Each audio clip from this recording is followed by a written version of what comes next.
ಇಲ್ಲಿನ ಮಹಾನಗರ ಪಾಲಿಕೆಯಲ್ಲಿ ನಡೆಯಬೇಕಾಗಿದ್ದ 22ನೇ ಅವಧಿಯ ಮೇಯರ್ ಹಾಗೂ ಉಪಮೇಯರ್ ಚುನಾವಣೆ ಪ್ರಕ್ರಿಯೆಯಲ್ಲಿ ಚುನಾವಣೆಯಲ್ಲಿ ಪರ ಮತ್ತು ವಿರೋಧ ಮತದಾನದ ವಿಚಾರದಲ್ಲಿ ಗೊಂದಲ ಉಂಟಾದ ಕಾರಣ ಮತದಾನ ಮುಂದೂಡಲಾಗಿದೆ ಅಂತ ಬೆಳಗಾವಿಯ ಪ್ರಾದೇಶಿಕ ಆಯುಕ್ತ ಸಂಜಯ್ ಶೆಟ್ಟೆಣ್ಣವರ್ ತಿಳಿಸಿದರು.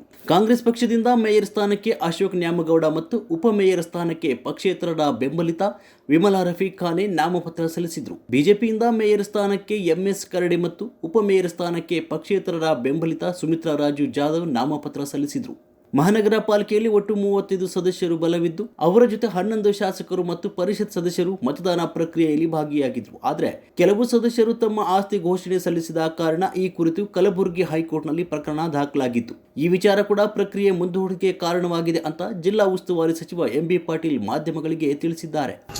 ಇವತ್ತು ಮಹಾನಗರ ಪಾಲಿಕೆ ಮೇಯರ್ ಮತ್ತು ಉಪಮೇಯರ್ ಚುನಾವಣೆ ಈ ಸಂದರ್ಭದಲ್ಲಿ ನಮ್ಮ 3 ಜನ ಸದಸ್ಯರನ್ನ, ಅದರಲ್ಲಿ ವಿಶೇಷವಾಗಿ 2 ಕಾಂಗ್ರೆಸ್ ಸದಸ್ಯರನ್ನ ಇವತ್ತು ದುಡ್ಡು ಕೊಟ್ಟು ಒತ್ತಾಯಪೂರ್ವಕವಾಗಿ ಅವ್ರನ್ನ ತಗೊಂಡು ಹೋಗಿ ಒಂದು ಸಕ್ಕರೆ ಕಾರ್ಖಾನೆಯಲ್ಲಿ ಇಟ್ಟಿದ್ರು.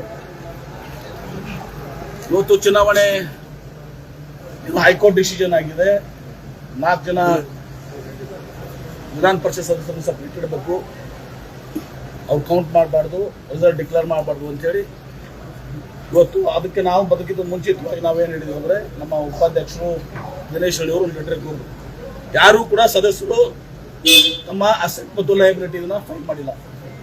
BBMP ಕೇಸ್ನಲ್ಲಿ ಈಗಾಗಲೇ ಯಾರು ಅಸೆಟ್ 1 ತಿಂಗಳಲ್ಲಿ ಅವರು ಅಸೆಟ್ ಮತ್ತು ಫೈಲ್ ಮಾಡಿದ್ರೆ ಅವರ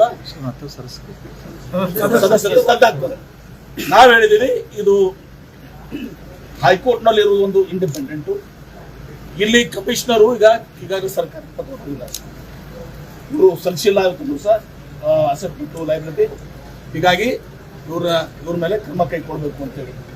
ಸೊ ಹೀಗಾಗಿ ಇವರು ಸದಸ್ಯರಲ್ಲ, ಈಗ ಅಧ್ಯಕ್ಷರು ಉಪಾಧ್ಯಕ್ಷರು ಇದೆಲ್ಲನೂ ಕೂಡ ಇದು ಸರಿ ಇಲ್ಲ ಸರ್, ಕಾನೂನಾತ್ಮಕವಾಗಿಲ್ಲ, ಮುಂದೂಡಬೇಕು ಅಂತ ಹೇಳಿದ್ವಿ. ಉಪಾಧ್ಯಕ್ಷ ಆದಾಗ್ಲೂ ಕೂಡ ಅವರು ಓಟಿ ಮಾಡಿಸಿದ್ರು, ಎಲ್ಲರೂ ರೆಕಾರ್ಡ್ ಮಾಡ್ತೀವಿ ಅಂತ ಹೇಳಿದ್ರು. ಎಲ್ಲರೂ ನಾವೆಲ್ಲ ಹೇಳಿದ್ರೆ ರೆಕಾರ್ಡ್ ಮಾಡ್ತೀವಿ, ಎಲ್ಲರೂ ಪಾರ್ಟ್ ಆಫ್ ತಗೋತೀವಿ ಅಂತ ಹೇಳಿದ್ರು. ತದನಂತರ ಉಪಾಧ್ಯಕ್ಷಕ್ಕೆ ಬಂದಾಗ ಅಧ್ಯಕ್ಷದ ಓಟಿ ಮಾಡಿಸಿ ಸಪ್ರೇಟ್ ಇಟ್ಕೊಂಡಿದ್ದಾರೆ. ಉಪಾಧ್ಯಕ್ಷ ಬಂದ ಮೇಲೆ ಅವರು ಕೈ ಎತ್ತುವಂಥದ್ದು, ಪರನೂ ಕೈ ಎತ್ತಿಸಿದ್ರು, ವಿರೋಧನೂ ಅವರೆಲ್ಲರೂ ಕೈ ಎತ್ತಿದ್ರು. ಉಪಮೇಯರ್ಗೆ ಮತ್ತು ಪರ ಮತ್ತು ವಿರೋಧ ಕೈ ಎತ್ತಿರಲ್ಲ, ಸಂದೋಲ ಪ್ರಕ್ರಿಯೆ ಸರಿ ಇರಲಿಲ್ಲ. ಹೀಗಾಗಿ ನಾವು ಅದನ್ನ ಚುನಾವಣೆಯನ್ನ ರದ್ದುಪಡಿಸಲಿಕ್ಕೆ ಚುನಾವಣೆ ಈಗ RC ಅವರು ಅನೌನ್ಸ್ ಮಾಡಿ ಚುನಾವಣೆ ಮುಂದೂಡಲಾಗಿದೆ ಅಂತ ಹೇಳಿದ್ದಾರೆ. ಸರ್, ಮತದಾನಕ್ಕೆ ಹಾಕೊಟ್ಟಿದ್ದಾರೆ ರವಿಕುಮಾರ್ ಅವರು ಹೇಳಿದ್ರು, ಹೈಕೋರ್ಟ್ ಮತದಾನಕ್ಕೆ ಹಾಕೊಟ್ಟಿದ್ದಾರೆ. ಅದು ಆಯ್ತು. ಇಲ್ಲಿ ಕಮಿಷನರು ಕೂಡ ಸರ್ಕಾರಕ್ಕೆ ಲೆಟರ್ ಬರೆದಿದ್ದಾರೆ. ನ್ಯಾಯಾಲಯನೂ ಕ್ರಮ ಕೈಕೋಬಹುದು, ಕಮಿಷನರ್ ಸರ್ಕಾರಕ್ಕೆ ಸರ್ಕಾರಕ್ಕೂ ಅಧಿಕಾರ ಇದೆ. ಇನ್ ಬಿಟ್ವೀನ್ ಬಿಟ್ಟು ನಾನು ನ್ಯಾಯಾಲಯ ಬಿಟ್ಟು ಏನು ಕಮಿಷನರ್ ಲೆಟರ್ ಬರೆದಿದ್ದಾರೆ ಸರ್ಕಾರನೂ ಕೂಡ ಆಮೇಲೆ ನಿರ್ಣಯ ತಗೋತಾರೆ ಕಾನೂನಾತ್ಮಕವಾಗಿ. 1 ತಿಂಗಳಾಗ ಅವ್ರು ಕೊಟ್ಟಿರ್ಲಿಲ್ಲ ಅಂದ್ರೆ BBMP ಕೇಸ್ ಎಲ್ಲ ಇದೆ, ಸರ್ಕಾರನೂ ಕೂಡ ನಿರ್ಣಯ ಮಾಡ್ತಾರೆ. ಕೊಟ್ಟಿಲ್ಲ ಅದ್ರ ಪ್ರಕಾರ ಸರ್ಕಾರ ಕೂಡ ನಿರ್ಣಯ ಮಾಡಿ, ಸರ್ಕಾರಕ್ಕೂ ಕೂಡ ಹಾಕಿದೆ. ಬರೀ ಸುಪ್ರೀಂ ಕೋರ್ಟ್ ಹೈಕೋರ್ಟ್ ಅಷ್ಟೇ ಅಲ್ಲ, ಅವ್ರಿಗೂ ಅಧಿಕಾರ ಇದೆ. ಹೈಕೋರ್ಟ್ಗೆ ಎಲ್ಲ ರೀತಿಯ ಅಧಿಕಾರ ಇದೆ. ಸರ್ಕಾರಕ್ಕೂ ಏನಿದೆ, ಕಮಿಷನರ್ ಪತ್ರ ಬರೆದಿದ್ದಾರೆ, ಅದ್ರ ಮೇಲೆ ಸರ್ಕಾರ ನಿರ್ಣಯ ತೆಗೆದುಕೊಳ್ತಾರೆ. ಈ ಮಧ್ಯೆ ಅವರು ಆ ಗೊಂದಲವನ್ನು ಸೃಷ್ಟಿ ಮಾಡಿ ಪರ ವಿರೋಧಿ ಆಡಳಿತ ಮೇಲೆ ಚುನಾವಣೆಯನ್ನು ಮುಂದೂಡ್ತೀವಿ ಅಂತ ಎಲ್ಲ